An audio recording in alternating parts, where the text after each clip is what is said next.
Hello, everyone, and welcome to Patriot Crusader Missions Christian Warrior Talk. Hello. A Christian fellowship show where we celebrate our victories, learn from our defeats and setbacks, and invest time in one another's lives. Those of you who are wondering what Patriot Crusader Mission is, it's a church for veterans, first responders, and patriots based in the free state of Tennessee, just outside of Johnson City. Some things to know about Patriot Crusader Mission. Yes, we are a church, but we are also a farm. And we are providing food and access to quality food from pork, beef, chicken, dairy, soon potatoes, eggs. What I miss? I think that's all of it. And we're not yet on the meats, but everything else is up and coming. Yeah, we harvest our first meat the first week of September, when our meat birds, who are growing like crazy, are going to be here. So we have my title here, but we don't have. I haven't had a title in a while. Oh, well, I never know exactly if you're going to be on. So as the screen goes. Who am I going to be tonight? You used to say Prego. I haven't had a title, I think, since that stage. What do you want? Wife, mom, homesteader.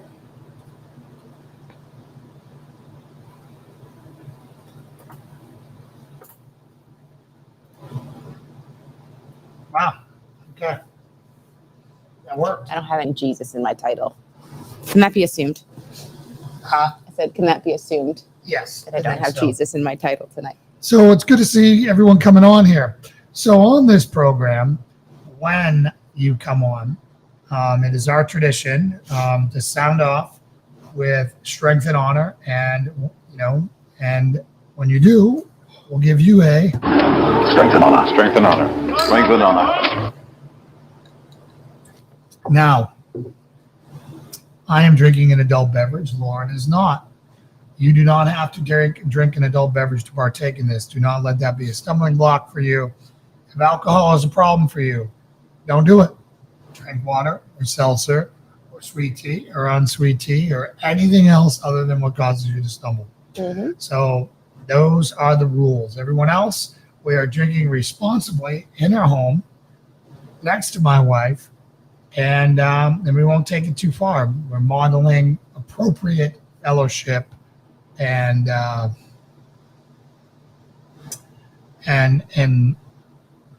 so again, appreciate you coming here, appreciate you being here. Let's get into it. So who's here tonight? Everyone's awful quiet. Everyone's been very quiet. There we go. There we go. Hey, Steve. Strength and honor, strength and honor, strength and honor. Welcome. I know we're usually way later than this, or last week we were way later than this because our bull was out. Seems like there's always something. There's always something on the farm. So those of you who know, this week, it seems like last week, but this week, I was out of town doing some active shooter stuff in Virginia. And I guess Noah. I'm sorry, Yes. the great flood happened here We in got Tennessee. the flood. Linda. Strength and honor, strength and honor, strength and honor. So yeah, the great flood happened here in Tennessee. And why don't you take us through that, because you were here. Yeah. And you'll be able to tell it much more vividly than I can. One, does Lauren sound good? Test. Test. All right. We'll assume that I am. Here is your It's right here. Hey, Claudia. Strength and honor, strength and honor, strength and honor. Yeah, so we've gotten a lot of rain this year. So, and some really big storms. And we've had some big storms since the pigs moved down there to no issue. Not And a puddle. Not even a puddle. Yeah, Jason always would zip right down and check on them. They would always be fine. And so, of course, the week that Jason's gone, we get a huge storm, which it was a significant storm. I wouldn't necessarily have said that it was any different than other storms we've had, but it might have just been the volume in such a short amount of time. And this was like a late afternoon storm. And so I went down to check them. I had a neighbor who actually texted me, checking in, saying, are the pigs okay? And I was going to go check them, but I might not have checked them right then. So I hopped in the side by side and went down, and I turned the corner to go down into the dip, and all I could see was water. And I was like, oh shoot. At that point, I didn't have context on how deep, just that there was a lot. So got down the corner as fast as I could to see if I could see any pigs. Like, was it above swimming height or walking height for them? And they were frantic. The poor things were absolutely frantic. They were kind of squealing and pacing the front line. It was up to the top wire. I would say at least a foot and a half of water, which for the pigs, their heads were above and maybe the tops of their backs, but that was about it, and much more, and they would have had to be swimming. And there was that's completely level, as most of you all know back there, so there is no area that they could have gotten any higher unless they could climb trees, which They can't. They can't. So I didn't think anything was gonna be eventful. I didn't bring my phone down there, and I fortunately had a friend here, so she was watching the kids, but she was expecting, like, she was packing up to leave, and she was expecting me to zip down, zip back, and I didn't bring my phone, so I wasn't able to call her and be like, oh, it's gonna be a little bit longer. And so I was debating on, do I go back to the house, or do I just try to get them out now? So I chose to try to get them out now. And I was able to go, and I turned the wire off, but obviously it wouldn't have been working by then anyways, and open up a spot for them to get out. And only Bubbles, which is the spotted one, figured it out right away. And the other 3 dummies took another whole lap of the enclosure. And I was trying to get them. I got a bucket. The feed was all soaking wet by then, so I was able to get like some slop in a bucket to try to fake them out. And then I got Bacon, which is Al 1, who's now Bacon, and Al 2, who's the second red wattle. I got their attention, and they started following me. And Peg was just like off in La La Land, which she tends to be. And she went on more laps. And the other 3 were like, what are you waiting for? Let's go. So I finally got them all of their attention to get out the wire. I was waiting at this point. I was out of the Ranger. And Odin decided to join us, which he immediately regretted. And he met the pigs in the water, which was freaky for everybody. So he was very happy to get back to the Ranger. So we got up to dry land. I got back in the Ranger and herded the 3 of them who were in front of me, and then Peg followed behind. They were all quite happy to go where I asked them to go. So once I got them. Fortunately, we had they went back to their old stall area, and we had some fencing up because of the meat birds there right now. So it's chicken wire, which is not secure for a pig, but it was something. So we were able to get them in. I gave them like a ton of grain to keep them happy and there, and to not eat the chickens. Because the meat birds were in there. Yeah, and so it took them a little bit to settle down. And then I called Jason. I was like, so the pigs almost dropped. And he, like the good hero husband that he is, dropped social evening with the friends that he wanted to see and spend the night with at their new place in Virginia. He bailed to get home after midnight, drove through what was probably a replica of the storm that we got on the way, which he could tell you about. But and then one of the Al 2 got out again. And I had to use a bucket of milk to lure him back in. He was like piecing out down towards the cow field. But all was well. I got them locked into the stall in the end, and they were happy to have their stall back. That is for sure. Their condo, as we call it. Yes, their condo. And now the water went down. It was down probably... It's completely dry now. 8 to 10 inches by the next morning when Jason went to look. The top wire was already above, and then it's completely dry now. So yeah, it's crazy how fast it goes down, but it's also crazy how fast it went up. So Jason spent was that yesterday? 2 days ago? Yesterday? Hot wiring the pig area, adjusting kind of how the chickens have access and all that stuff. And so the pigs are back up for a while. We're not going to put them back down in the pond. Yeah, we're going to have to Lesson put them learned. up on the side of the hill. So I'm going to have to clear a path for the hot wire, but an elevation where they're not going to have to worry about it. We made their pen a lot bigger. We expanded it probably twice the size as what it was before. And So they have a fence line that shares with Wally Wally and and- Pixie. And Wally and Pixie's field right now is just the apple orchard, and it's only hot wired. So we didn't do anything really all that permanent. And it was very sufficient for cows, but not the height for a pig. So Jason went out to feed the pigs dinner yesterday. And two of them were in visiting with the Bang cows. and Bubbles were with Wally. Yeah, and Wally didn't care. Pixie was all in a tizzy about it, especially because we were graining the cows. So the pigs, Peg and Bubbles, came over to see if they could reach, and they can't. They're not tall enough for the cow trough. So, but it got Pixie all in a stir.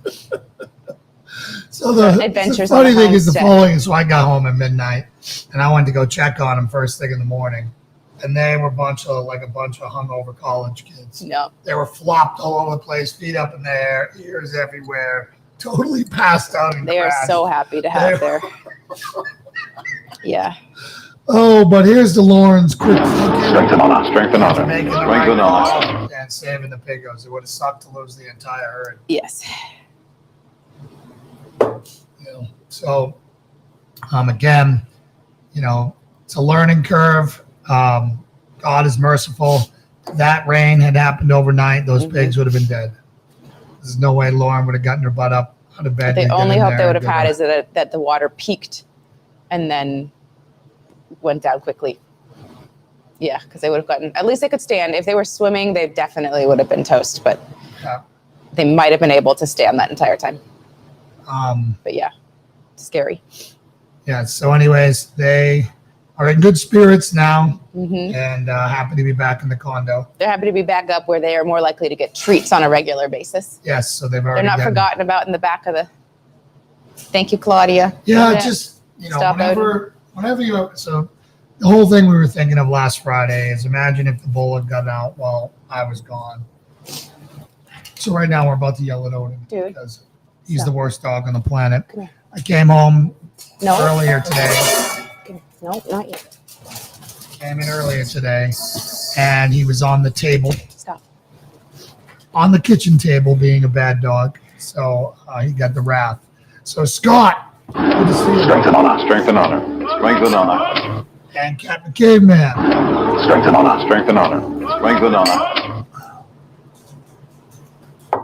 Good to see you as well. So yeah, that was our our flood adventures. Saying our property flooded is really not accurate compared to what happened with Kentucky and all that. Yes. One low spot, Yeah. the lowest spot of our property, got about Pond turned back into a pond. Yeah, the pond turned back into a pond for a day Mhm. and then went away. So shame on me for the 100 other rainstorms we had did nothing to it. Not even a puddle, guys. I would check it day or night. I would check it and make sure they were good. And lo and behold, all I need to do is leave town, and I guess That's the mother of all always what it storm takes. happened, and everything went to heck. So that was stressful. I come home, and Odin, of course, makes it awesome. So after driving through a monsoon where everyone on the freeway was pulled over but me. I was waiting. Must get home. Yeah, must get home. So literally, all the tractor trailers, everyone was pulled over. I couldn't see more than 10 feet off my bumper. It was coming down. I was doing 20 miles an hour on the highway, and everyone was getting off at one exit. And I thought, oh my God, it's washed out ahead, or it's a sinkhole has swallowed it up, and I'm going to drive into it. But I got to get home. So I drove. No, there was flooding marked on Waze, and I'm trying to get a hold of Lauren, right? Because I'm trying to figure out if I'm about to get through this. So I'm like, Siri, call Lauren Mobile. Siri, call Lauren Mobile. And I'm not able to get Lauren. I was texting back, but I didn't know that he couldn't see it. It was white knuckle terror. There was no Yes, texting at that I was point. putting the baby down after a. So we have a notorious problem in this house where Anya's sleep schedule gets priority over everything else on earth. And Lauren goes into this black hole of doom called Anya's room. And, and Slow all roll. communication ceases. Slow your roll. It's just all communication ceases. And it's tough. It's tough. So, if Anya gets woken up right before she falls asleep, Lauren loses sleep, I get it. Just from a safety perspective and a safety situation. Irina.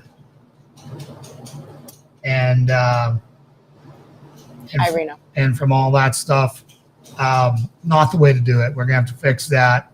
And, particularly when you're out of town, you're trying to get a hold of your wife no matter what. Comms should be important. Like phone should be on, ringer should be up, the whole thing. And nothing happened. Everyone was okay, but that is a security problem and a safety problem all the way around. So we're working through that. Lauren did awesome. Nothing happened, whatever. So my failure as a leader of the house to not make sure that she has her ringer on. And if I need to get a hold of her or if something happened, that the phone actually gets answered.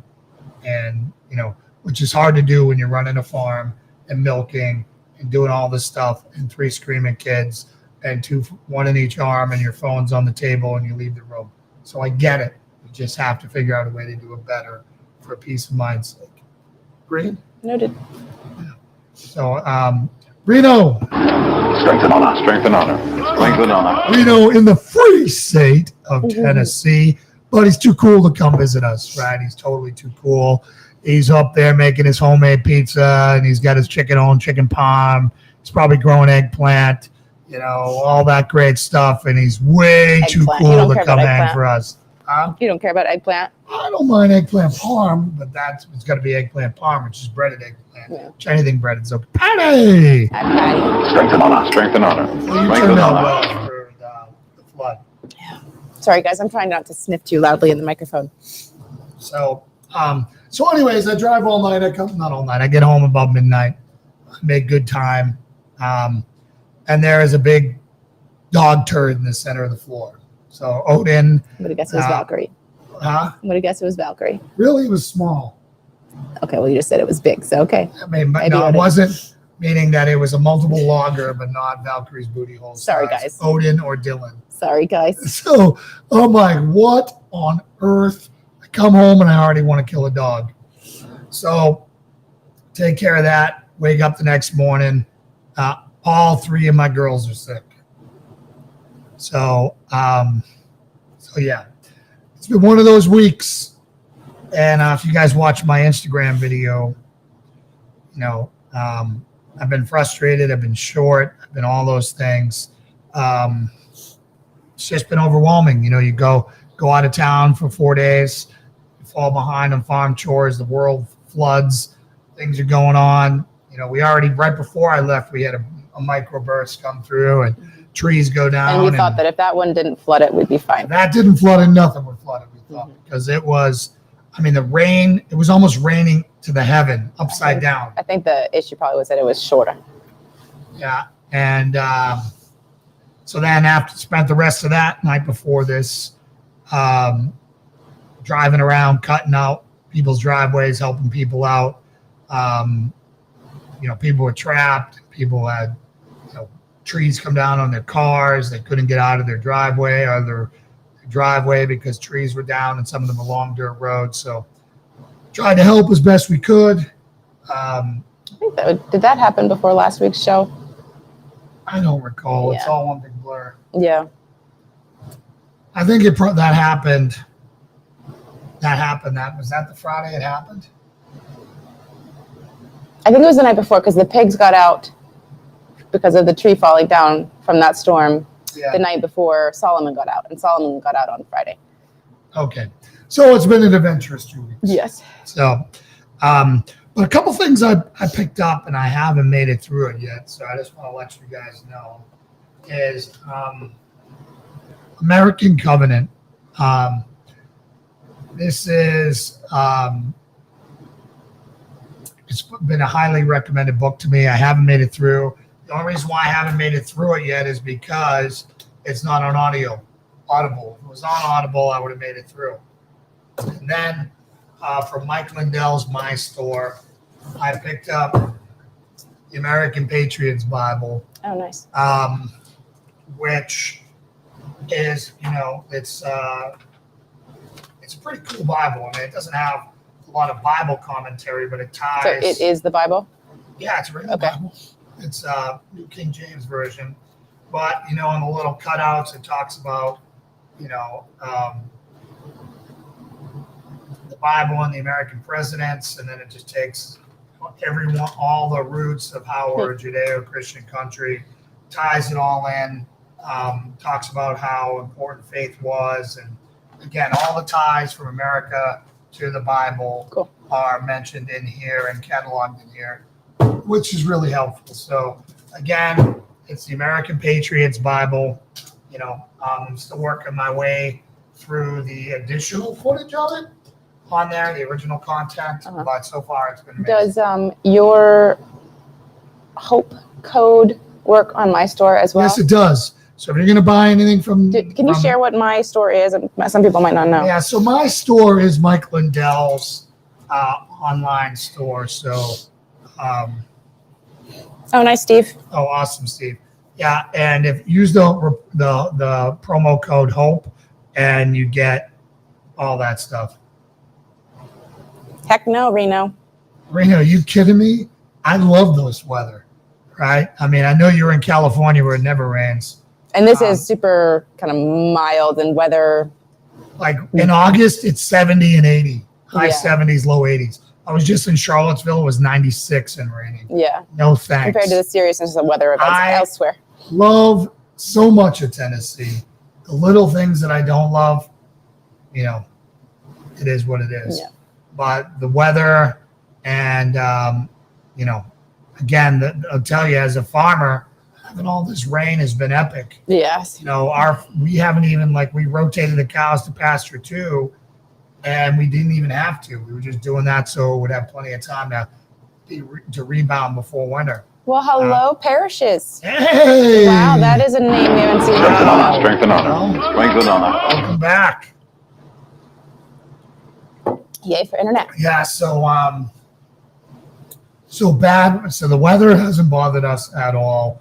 In fact, like I said, I like the fact that it rains. It's been a little muddy on the farm.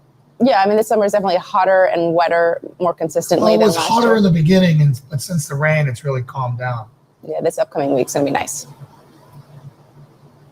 I find myself getting stressed out during the 3-month spring season. Nah. And it wasn't like that last year, so just wait till next year. Yeah, last year. Are you still calling this spring? Yeah, this is summer. And fall's coming, which is the best season of all here. I've been getting some tinges of fall just because our apple trees, for some reason, drop their leaves really early.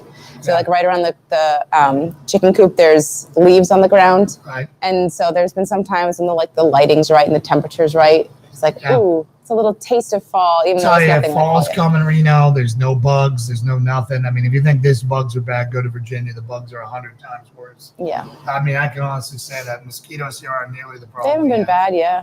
I mean, even last year. The little no-see-ums get bad occasionally, but a couple days. Yeah, that's not bad. Compared to Maine, anything's better than Maine. And then compared to Virginia, it's way better. So tornado season, we have not really here with the mountains. Yeah, the mountains really protect us.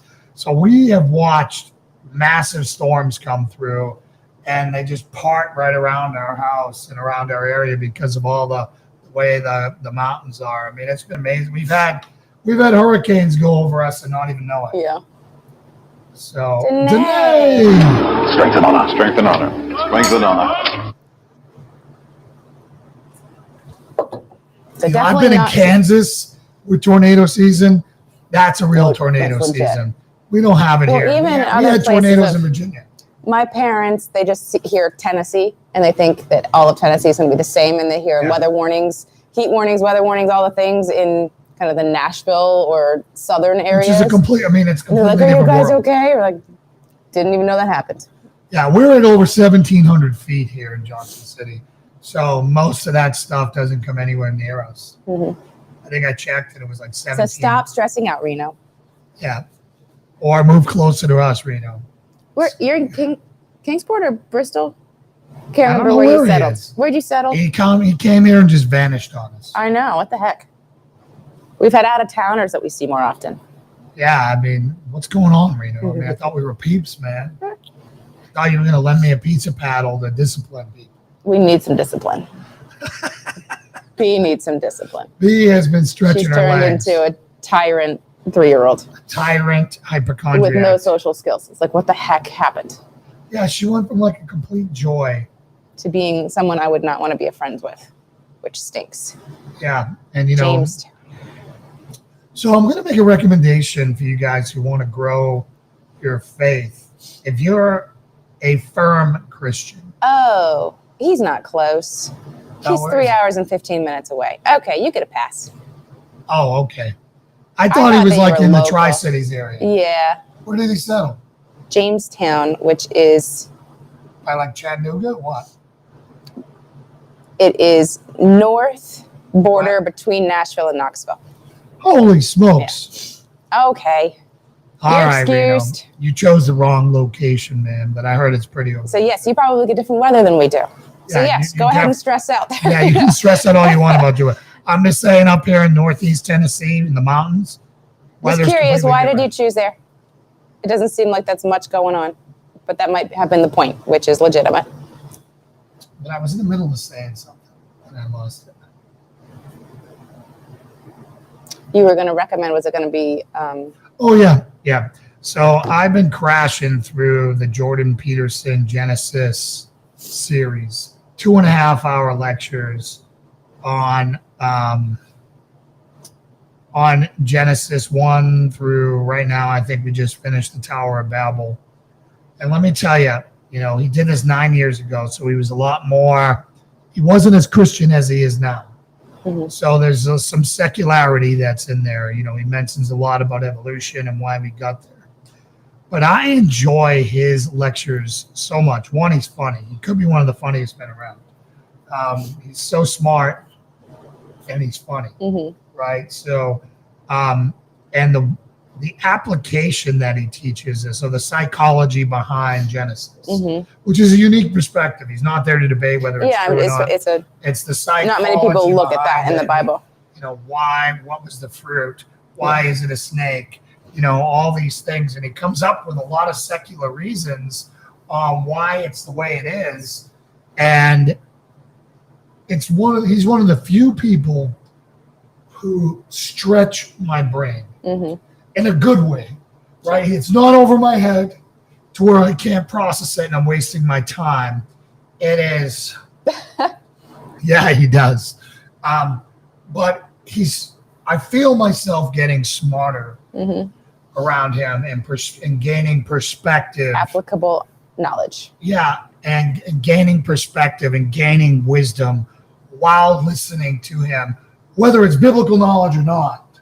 Right? Even though we're talking about the Bible, it doesn't always have to be that. how he talks about socialization skills and how you literally have So until that's 4 why you years started old. talking about this, because we were talking You literally have until your child turns 4 years old to turn them into a social person, or they're going to struggle the rest of their life. You know, and if you can gift them to being a child that people enjoy being around at 4, that you literally open their trajectory in life goes through the roof, which is why we're so concerned with stressing a little bit that B has turned into a monster, you know, because a lovable monster, but a monster none yet. right. I mean, she spends most of her time throughout the day as Brenna dog or Brenna cow. I'm not concerned about the imaginary Well, things. I mean, it's hard to correct Brenna cow versus Brenna person when you can hold it to a standard of Brenna person. Brenna cow doesn't misbehave all that much. No, she doesn't misbehave, but she's cute when she's doing it. B, Lena, we're talking about B. Yeah, we're talking about behavior. Strength and honor. Strength and honor. Strength and honor. what I care about is her social Playing with interaction with her peers, which she's very physical. She used to be good at sharing, and that now she's like hardcore in the mine grab it stage. And Jordan I think it's just, she's Peterson. very rough. Oh, okay. The teacher or the teacher? The teacher.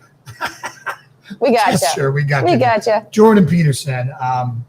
So again, you have to go in there with your on firm biblical understanding, but he does bring perspective without a lot of theology baggage, and shows you ways to look at things that just affirms how brilliant God is. The one thing that I have gained from all this is that God is, in this minimalist text, like he said, he could spend an inexhaustible time unpacking that Cain and Abel story, Right. which you could read in 15 seconds. Sure. And he's like, it's so deep and there's so much to it that it is miraculous. It is a meta truth, right? That's what he calls the Bible. It's not truth. It's a meta truth. It's beyond truth. It defines truth. Interesting. Which even as a secular person, just if he was completely secular, which he's not, At that time, he was at that time he was more secular than he is now. For him to call it a meta truth is just amazing. And he does bring science to bear, and I think that again, God's the author of science. So the people who are going to have a hard time listening to it are the people who think that God created it in 7 days, because he does away with that pretty quickly, which I'm not one of those 7 24-hour days. And then he gets into a lot of different things. He mentions a lot of evolution things of why things may be the way they are, particularly why Satan was a snake in the garden. Into that. Just stuff that blows your mind. Like, it's really good. And then, I also went back to, I've been listening to Doug Wilson off and on. And I love a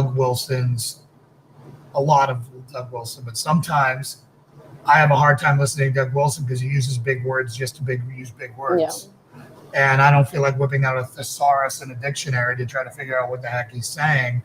And, I'm a pretty bright guy. I have a pretty expansive vocabulary. I don't use it myself, but I understand what things are.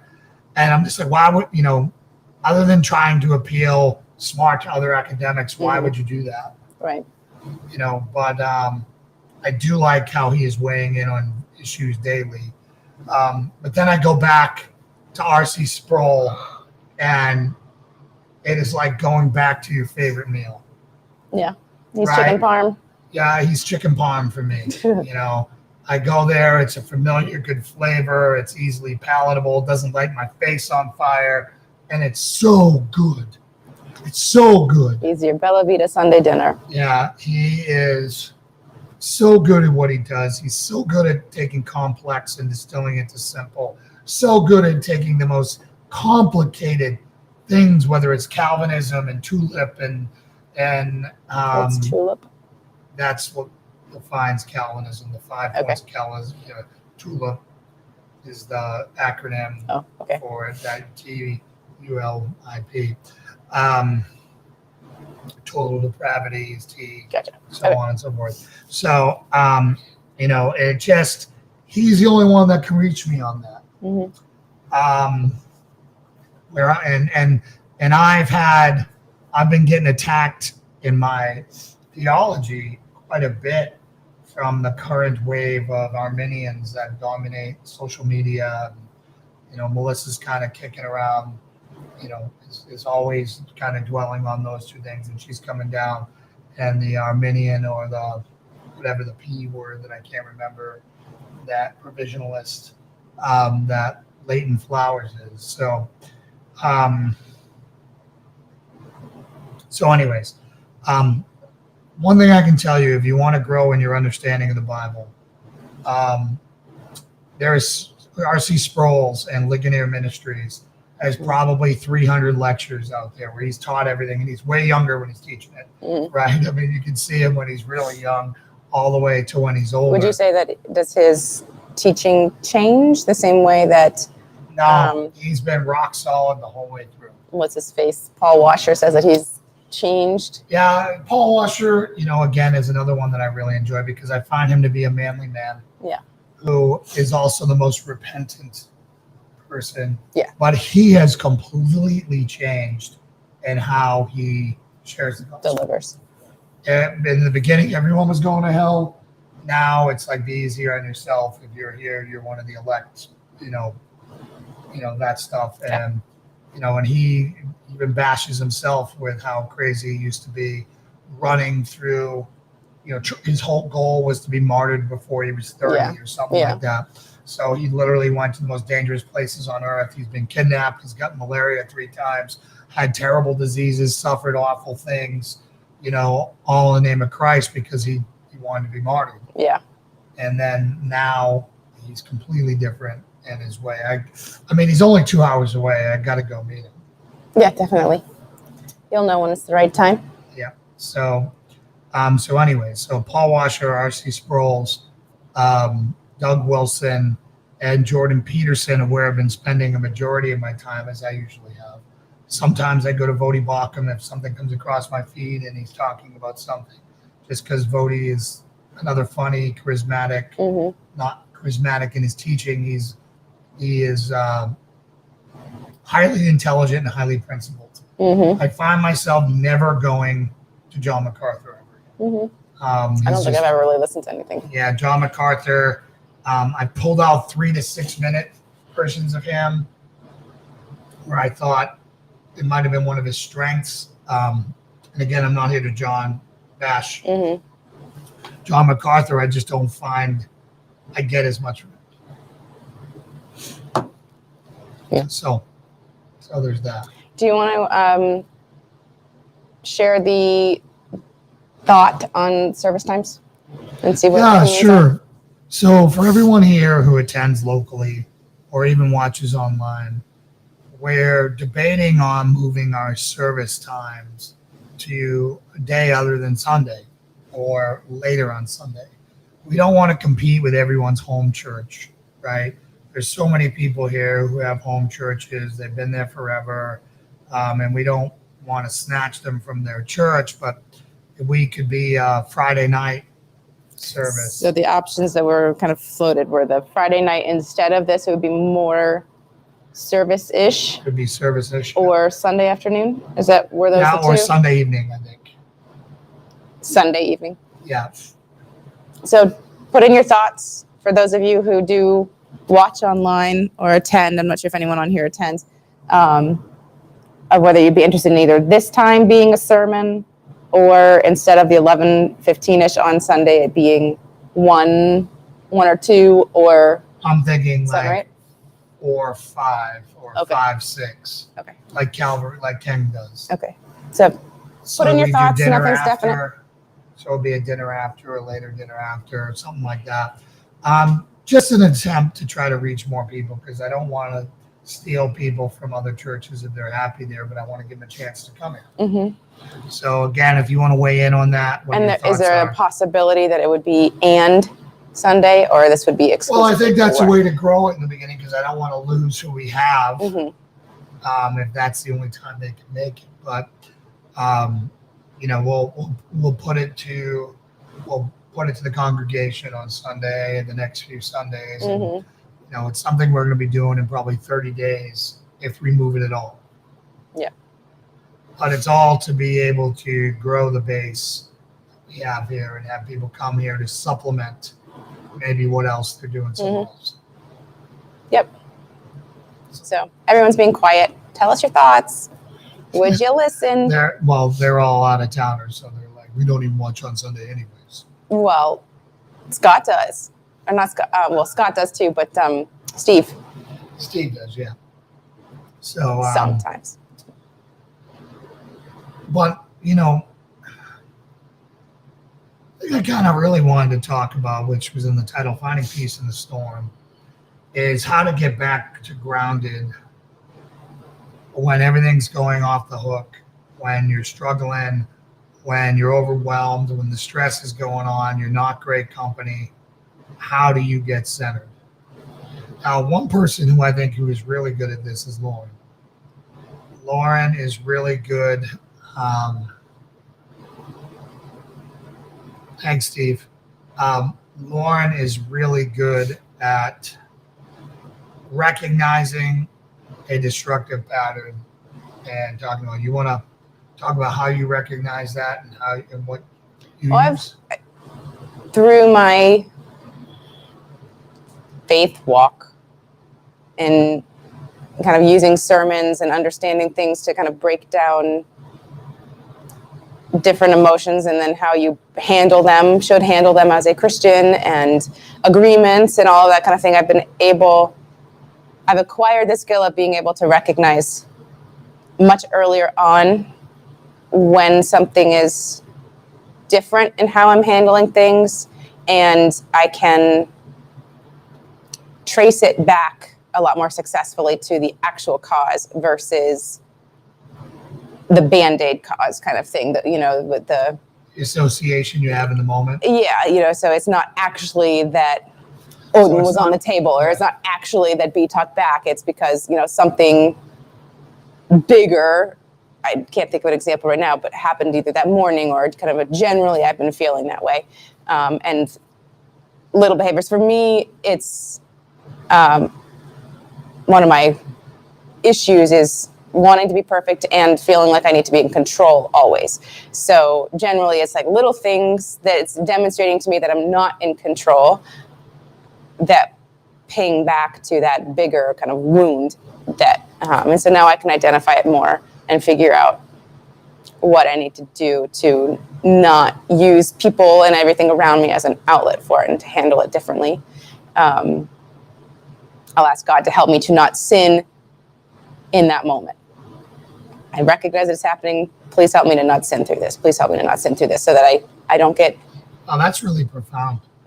To realize, to reach out to him, to not violate him. Mm-hmm. Right. It's not, I don't want to get angry. I don't want to do this. Like, help me to not sin. Like, how amazing that is. I had no idea she was going to say that, but I find that truly amazing. And I think if there's ever going to be a prayer that is answered, I think that might be one. Well, then it puts the accountability into my court, because I've recognized that I might tend to yell or get more physical, like spank B when she doesn't deserve it, or something, for example, and so by speaking it out loud, and I have to then take accountability, because if then I still go forward and do something that I shouldn't have, that was unjustified, I have to own it. That's more of a step in the poo-poo on purpose action.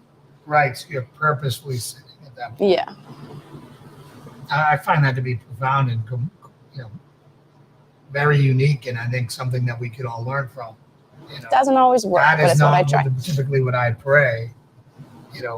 I'm praying for forgiveness because I'm already there. Mm-hmm. Right. I'm already in the rage. I'm already angry. I'm already cussing. I'm already grumbling. Right.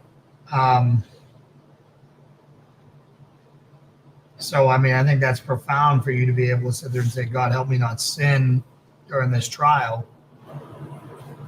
I try. Well, I'm just saying it's remarkable. Like, you're so good at it. I'm not just saying that. I'm obviously your spouse, so, I can beat you up for not answering your phone or carrying it with you or doing other things, but I got to call out things that you're absolutely exceptional at. And I think Appreciate it. learning that and applying that, it makes you a lot more pleasant to have disagreements with. And it makes me realize when I'm sinning and I have to take a corrective pattern because the light's walking next to me. I try. And you're giving me grace. Thank you. I appreciate it. Well, when someone gives you grace, you're just like, whoa. It highlights your own lack of it. Highlights how petty you were being. Mm. Like when somebody gives you grace in the middle of conflict, you're just like, well, a lot of times it has to be intentional. We were dealing with, remember? I was giving grace. I was getting venom, and I just kept giving grace, and all of a sudden the grace broke through. Yeah. On the other side, I'm like, wait a minute. I need a complete attitude check. I've been wrong this whole time. Yeah. You were correct.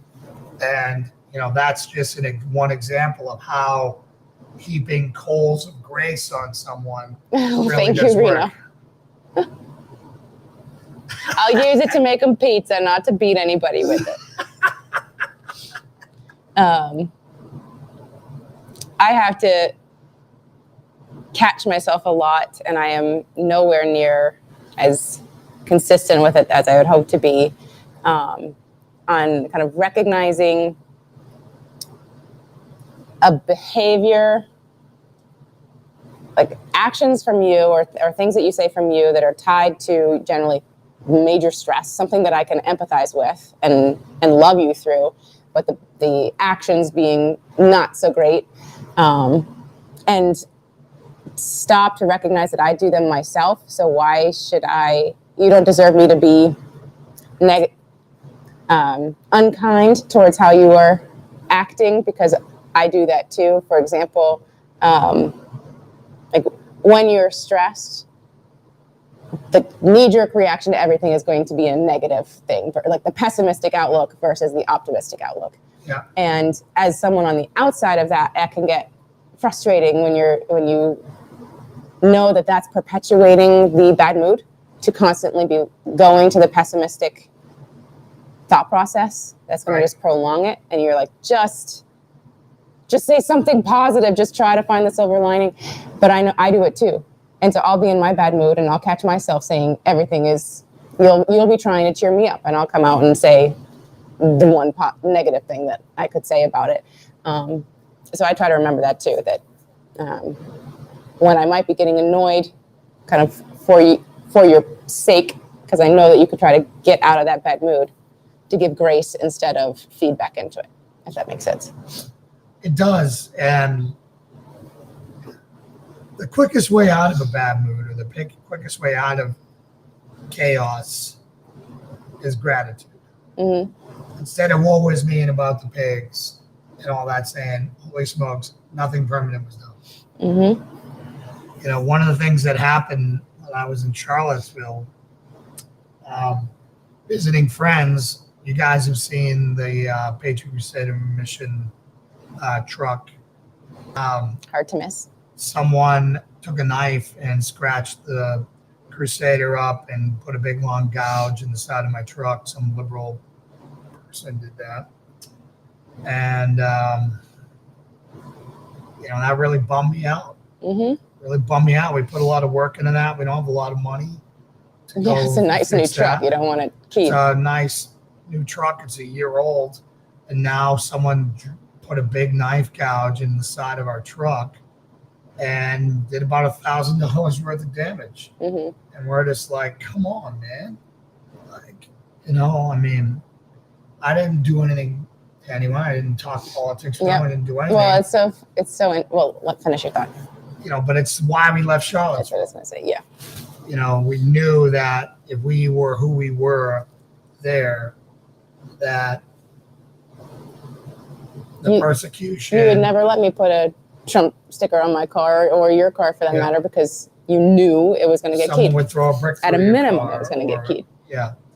And to have something that you spend so much money on and you spend a lot of time making look nice. If he had seen it happen, if I had seen it happen, I'd probably be in jail response. right now. Right, I'd probably be in jail for beating the crap out of somebody. But I didn't see it. But it's obvious there's some really deep gouges. Yeah, he called me. He was like, couldn't do it with a key. No way. You couldn't do it with a key. You had to do it with a knife. Yeah, and he was like, it's maybe the barbed wire. It's like, there's no way you hit barbed wire that hard and didn't know it. And so it just really bummed me out. And,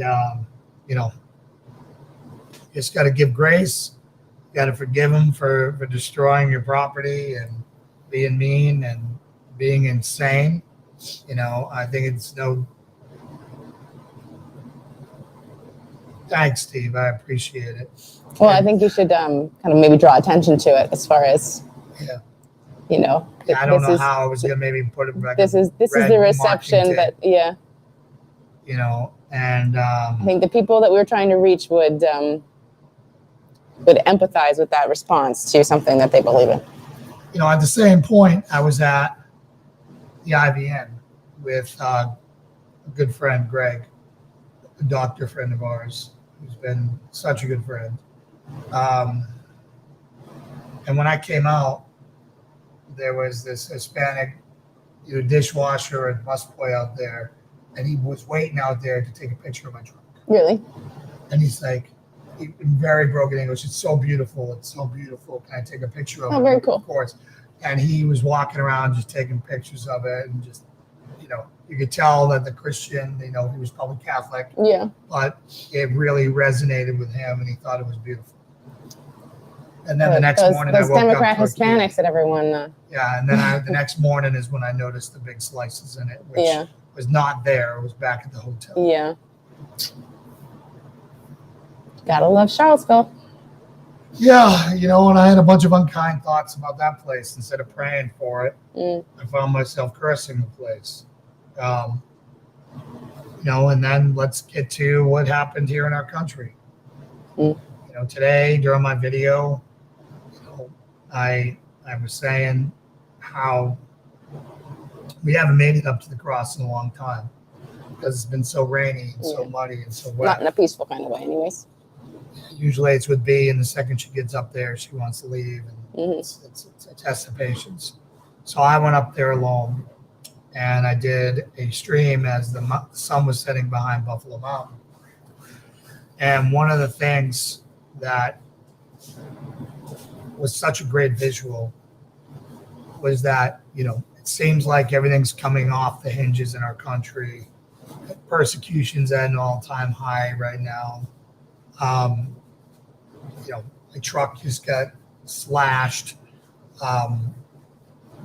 Bad things are happening. I'm in a bad mindset. And I go up there to the cross, and the thing that put it most in perspective is you can look out there and you can look at God's work. You can look at his mountains and you can look at the sunset, and you can think that that's what matters, but that's not what matters. The thing that matters is the foot of the cross. When you go all the way to the cross and you look straight up, you're looking up and you can't see the top of the cross. So when you're looking at the foot of the cross, it looks like it goes all the way to heaven. Oh, cool. And that is what matters. Your relationship with him is what matters. And the rest of it doesn't matter. Right? So when you walk up to that cross, and it's a giant cross, and put your chin up there, looking straight up, and it goes straight into the clouds because it's an illusion. Beautiful. Yeah. It just really brought everything home. And I thought, I don't know if my phone captured that, but that's what I was trying to show. I haven't watched it yet. I was in the cave. But it was hard not to be looking up there and picturing him on the cross and being grateful and gratitude, and everything else just broke away. Yeah. Thank you, Steve. Appreciate that. So again, right now, I don't think it's a doubt in anyone's mind. I mean, I think I just heard a report from Brett Baer, who I've lost a lot of respect for. Trying to say that the FBI is investigating Trump for trying to sell national security or compromising national security with foreign powers. Like, does anyone on this earth think Trump would compromise America for anything? Yeah. Like, that is not what he is capable of. It wouldn't be consistent. It's like that is the most hogwash thing that I've heard in so long. And I don't trust the FBI one bit. They why wouldn't they let his lawyers in there to watch a search warrant, which everyone does? Yeah. They just tainted their own evidence. By not allowing him in there, we can't say that they didn't plant something. That's the first thing that came to my mind, is that if they couldn't find what they thought they wanted, that they would plant it. But Ken Peters from Patriot Church had somebody from his congregation interviewed by the FBI. Oh, really? And they said, "What's your relationship to Patriot Church?" And I'm just like, dude, wow. Here's what, if the FBI comes and talks to you, you do not say anything to them without representation. Wow. Now they're going to threaten. They're going to threaten to come back with a search warrant and destroy your house. They're going to come back and they're going to threaten to make your life. They're going to threaten you with a bunch of things. But the FBI can lie to you. Mm-hmm. If you lie to them or you misremember, even if it's an Yeah, the whole unintentional Flynn lie, thing. right? If they ask you where you were on a date and you say somewhere else, even though you think, I'm not sure, Yeah. you just committed a felony, right? That's what happened to Flynn. Mm-hmm. And now they can leverage that full authority against you and do it. So you're better off getting an attorney and saying your name, your social, your date of birth, and say, I don't understand my rights. I want my attorney. I don't understand my rights. I need my attorney. I don't understand my rights. I need my attorney. And don't answer anything else. So they're going to say, well, why won't you talk to us? We can come back with a warrant and tear this place apart and make. Doesn't matter if you misremember one thing, you just lied to an FBI agent, and now you can go to jail. Mm-hmm. All right. And they will use that against you all day, every day. So don't talk to them. Don't do anything. Just say what I said and move on. The fact that they have that power if Republicans take it over, needs to go away. Yeah. They can lie to you, which police can lie to you, but if you lie to a cop, it's nothing. Mm-hmm. It means nothing. Especially like a misspeak on something that can be pretty basic. Right. So here's the other thing. The FBI's legitimacy is in question. If a cop lies under oath on stand, he is never again a reliable witness, and he can be thrown out and he can never be called in to testify again. That is because he's lied under oath on there. So sure. now Why wouldn't he do it again? He says, so the FBI has lied, falsified documents, has planted evidence, done a ton of different things with Donald Trump already. Yeah. They are not, like, if somebody wants to investigate Trump, it can't be the FBI. It's got to be an agency that is untainted. Clearly biased. Yeah. Right? So is there one anymore, though? I don't know if there is one, but it definitely can't be the FBI or anybody who voted. Like, this judge that approved it is a Hillary supporter and has been on social media saying horrible things about Trump. Like, you're a federal judge, what do you even have a social media account for?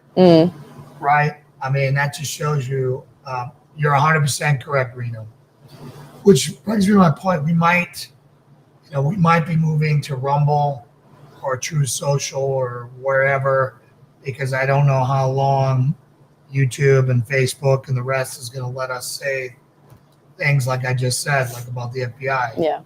I know that Instagram is already taking down posts that are anti-FBI. No surprise there. So I believe the FBI needs to be totally gutted and restarted over. Change the name, change everything. It can no longer exist the way it is. I think that you have a lot of agreement there. Rand Paul whoever takes over, whether it's Rand Paul as vice president, I am praying for a Trump-Rand Paul ticket. Oh, hold on. Okay. Trump-Rand Paul ticket or a DeSantis-Kristi Noem ticket. Not DeSantis, Paul. DeSantis Paul would work as well, but if Trump is going to run, I want it to be Trump and Rand Paul. And I want him to put him in charge. Yeah.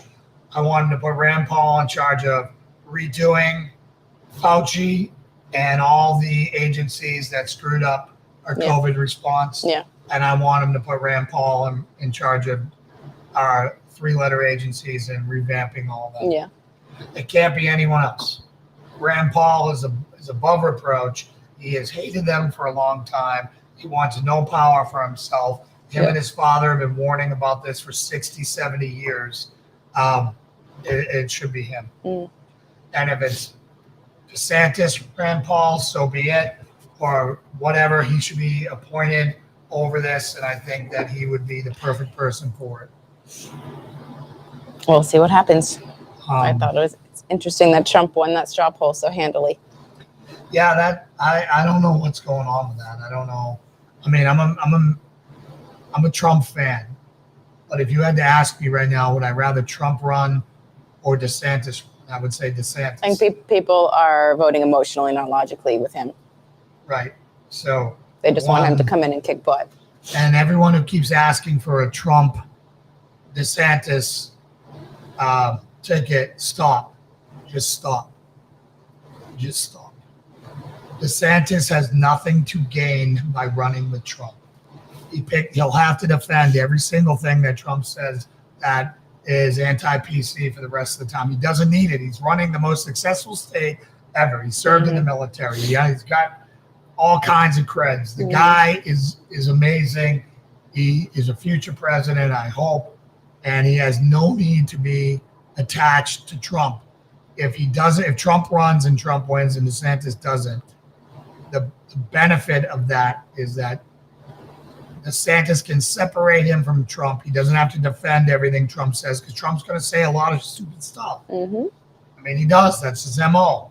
He's honest. He tells you what he's thinking, whether he's going to offend the whole world or not, which I love about him. But it causes a lot of heartache. Yeah. There's no doubt on what he's thinking. Never. Yeah, monkeypox or something like that. I hear you, Reno.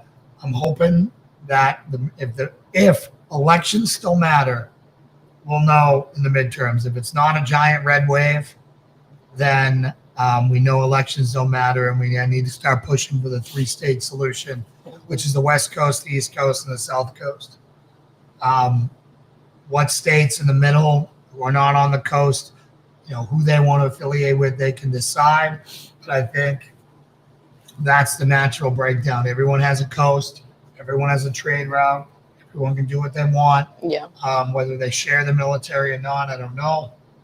I don't know how it's going to work. I'm not smart enough to figure that out. But I know that in the southern states or the conservative states are not going to stand for a country that elections don't matter. Una Barber. Wow, Una, how are you doing? Strength and honor. Strength and honor. Strength and honor.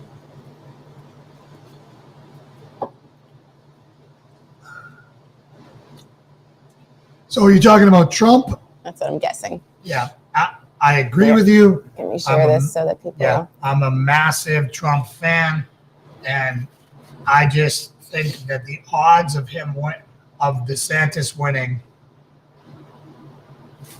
Yeah, and I agree. I'm a huge fan of Melania. I think she's the most underrated first lady of all time, just like I think he's the most underrated president of all time. The difference between DeSantis and Trump is this. DeSantis is Trump policies without the baggage. Yep. He's run a successful state. I'm more articulate. Yeah, and he doesn't take crap either. Yeah. So he's Trump, but without stepping in it, right? So again, if Trump runs and he's the candidate, of course I'm going to vote for him. I was there on the 6th. I was at the Washington Monument. I didn't go to the Capitol. I was there for the Million MAGA March. I have been to more Trump things when I didn't even want to go because I wanted to show up and be counted. So I'm not some anti-Trumper, and I fight anti-Trumpers all day and night. But every suburban mom is going to vote against him because of his mean tweets. Yep. That we lose the moderates. All of the issues will fade away that have happened before Election Day. Particularly with the Roe v. Wade situation. Yes. Yeah. Right? So you got to understand, if they're watching Fox News, they're going to vote for Trump. What about all the other channels? All the same stuff. They're all anti-Trump. They're all pushing all this other crap. Right? What I would love to see, everyone, is I would love to see Trump become the kingmaker and to sit there and say, okay. Gotcha, Reno. Secede, I get you, brother. And I think that, if elections in the midterms are not real, that is what should happen. But what I think should happen, or what I would hope to happen, is that Trump is bogged down in this election or this investigation, whatever, that he hands the baton off and becomes the kingmaker and supports DeSantis. And DeSantis can come in and do everything that Trump was going to do. Anyways, he can appoint whoever he wants to appoint. He can pardon Trump. He can do whatever the heck he needs to do. And I don't think it would be an issue. There is a small part of me, which is the non-Christian part of me, that wants Trump to come in and have vengeance on everybody who's tried to screw him and everyone who has hurt our nation. That's not necessarily a non-Christian. Well, vengeance is, vengeance belongs to the But would it Lord. be just? It would be just. to Would it be prosecuted. making them follow the letter of the law? I drool, and there's a very small part of me, or a large part of me, I should say, that wants him to come in and clean house and be able to say, okay, I'm president now. Yeah. All the intel and the deep state, you're all screwed. Unleash the hounds on them. Bring in Jim Jordan, make Jim Jordan, or guy with a terrible haircut, Trey Gowdy. Bring Trey Gowdy out of retirement and have him run that prosecution. Yeah. I'd be curious if he'd do that. I think somebody with his integrity would have to do it. So make him attorney general and then let him go. A lot to happen between now and, I guess it's a year. Yeah. Where are we? We're No, 2022. we got 2 years, a year and a half. Well, November is the first pulse Right. check. Yeah. So here's what's going to happen between now and November, and you guys know it. We're going to have some. I hear you, Reno. Nobody is. I mean, everybody's on the race car in the red. I mean, I'm doing a sermon on it on Sunday, right? Tune in. I think we have to talk about what our role is in this, and as Americans, our role with the injustice that happened to Trump, it's got to be swift and it's got to be huge, and it might already be too late. But we all should be peacefully protesting every FBI office on the planet. Sure. Well, I know that was Ken Speeder's plan was to do services outside of He's going to do Patriot Church. He's going to do church services outside the FBI building. Because he does them out of Planned Parenthood. So this would be just shifting locations. Yeah. And the key is peaceful. And we have to be very careful how we do this. Because what's going to happen is if this movement gains any traction, then it'll get infiltrated by Antifa. You'll have bad actors out there acting like they're a part of the group when Like they're the not. 6th. So there has to be a uniform that is decided that day. I'm not going to give away things, but a uniform that's decided that day, that's serialized, that everyone who's tied to the movement knows, so that if someone's caught on camera doing something, you can prove that that's not us. Yep. And then your body position, right? We don't get up there and scream rah rah. We have to get on our knees and pray and be totally submissive. Take a page out of Martin Luther King and Gandhi's book, right? Get on your knees and pray. Don't be standing up. If they want to beat you and they want to do the rest, there is no denying who is a part of that. And when the media catches that, and when it's aired, the human spirit and the Holy Spirit that's inside of everyone will recoil at the injustice being done to people who are doing that. If it's brutal, the more brutal that's done to you, the better, because people will see that and be like, that versus going into the Capitol, which they can paint you and make you a terrorist in a second. When you're on your knees praying for the Lord in a defenseless position with a uniform that is appropriate, and uniform is the wrong term, but wearing wearing an identifiable outfit that identifies who's a part of your movement and who's not. Anyone who's not in that is not a part of you. Comms would have to be locked down. Because Antifa, if they figure it out, would just wear everything would have to be done the morning of. Like people have to be filled in the morning of and then have to go. And, I've already said too much. That, the guys that I'm talking to, that's what I'm telling them. And that's how it needs to be done. Yeah. Anything else, they can take it. If you're up there with baseball bats and shields to protect your people, they can paint their own narrative. If you're on the ground in a defenseless position, on your knees, praying to the Lord, what can they say? They would try, but they wouldn't leave them much. But it would not pass the smell test. It would not leave them much, yeah. So I know that's not testosterone. I know that's not what we want to do. We all want to stand up and kick ass.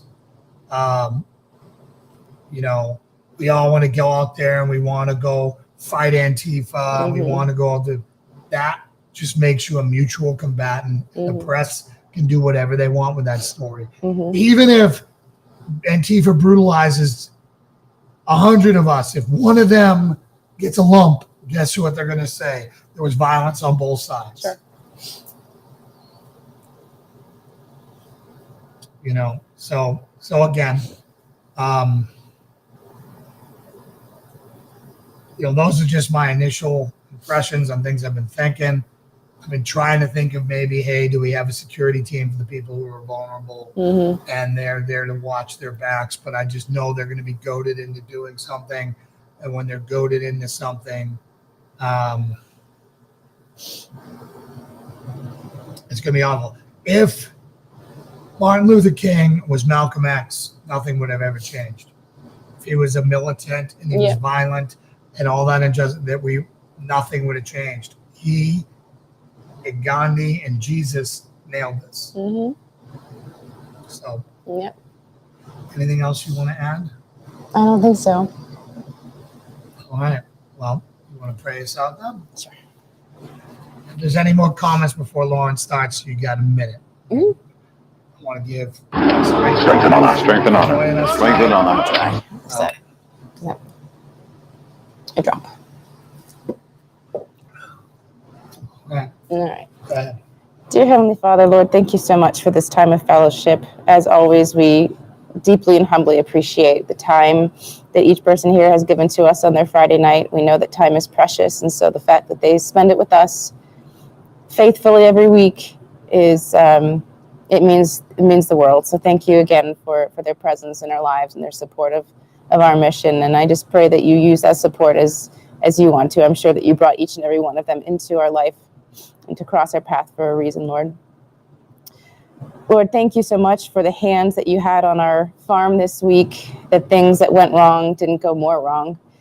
We certainly can step back and look at everything that went right or that didn't get worse to avert a catastrophe or losing our animals. And so just thank you for stopping the water when you did, and for nudging me to go look at them when I did, and for every way that you were involved with this week. Lord, thank you for getting Jason home safely when he drove through the monsoon to reach his family, to be the leader of this family. He takes that so seriously. So thank you for your hand on him as he drove home from Virginia to Tennessee, Lord.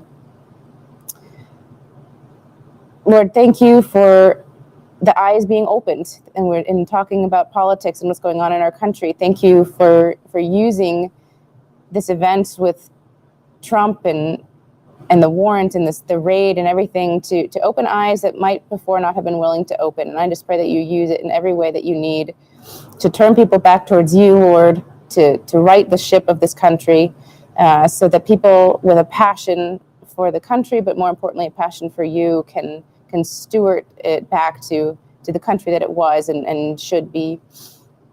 As we move into this week, Lord, weekend, I pray a blessing of peace and health and safety over everyone here. I pray that they spend time with their family, and that they more importantly spend time with you, devote the best of their quiet time to you, Lord, to lean into your word and to hear your vision and your desires for their life. In Jesus' name I pray, amen. Amen.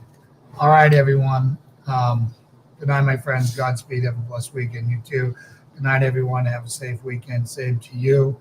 God bless and have a great weekend. See you this Sunday. Good night. Awesome. Good night, everyone. We love you, and we'll see you on Sunday.